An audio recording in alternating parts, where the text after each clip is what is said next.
सूरत की अमरोली पुलिस ने एनडीपीएस गांजा के साथ 2 लोगों को गिरफ्तार किया। एक आवासीय क्षेत्र से 26 किलो से ज्यादा गांजा बरामद किया गया। आरोपी वीरेंद्र गुप्ता और सनातन प्रधान को 2,63,000 रुपये के गांजे के साथ गिरफ्तार किया गया। गांजा ओडिशा से सूरत तक ट्रेनों के जरिए तस्करी किया जा रहा था।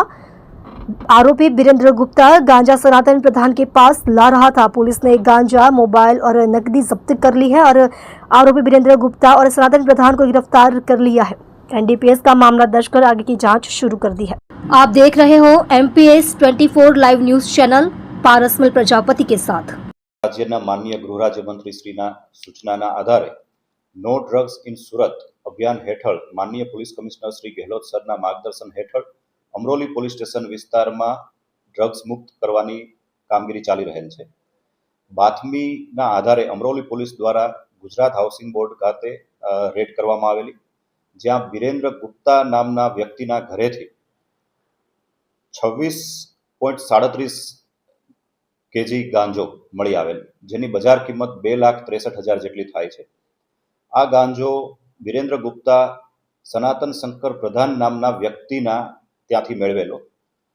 શંકર પ્રધાન મૂળ ઓરિસ્સાનો રહેવાસી છે અને ઓરિસ્સાથી ટ્રેન મારફતે આ ગાંજો લાવતો હોવાની હકીકત જણાઈ આવેલ છે।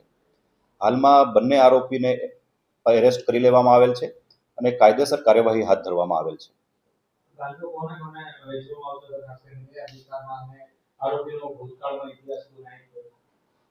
આરોપી અગાઉ કોઈ ગુનામાં પકડાયેલ હોય તે પ્રકારની હકીકત જણાયેલ નથી।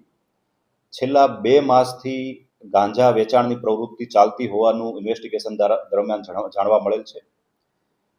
અમરોલી વિસ્તારમાં આસપાસમાં છૂટક ગાંજાનું વેચાણ કરવા માટે આ ગાંજો લાવવામાં આવેલો। છેલ્લા 2 માસમાં લગભગ બીજી વખત આ ગાંજો ઓરિસ્સાથી મંગાવવામાં આવેલ છે, તે પ્રકારનું ઇન્વેસ્ટિગેશન દરમિયાન જાણવા મળેલ છે। વીરેન્દ્ર ગુપ્તા નામના વ્યક્તિની જે ધરપકડ છે તે ગુજરાત હાઉસિંગ બોર્ડ ખાતેથી કરવામાં આવેલ છે।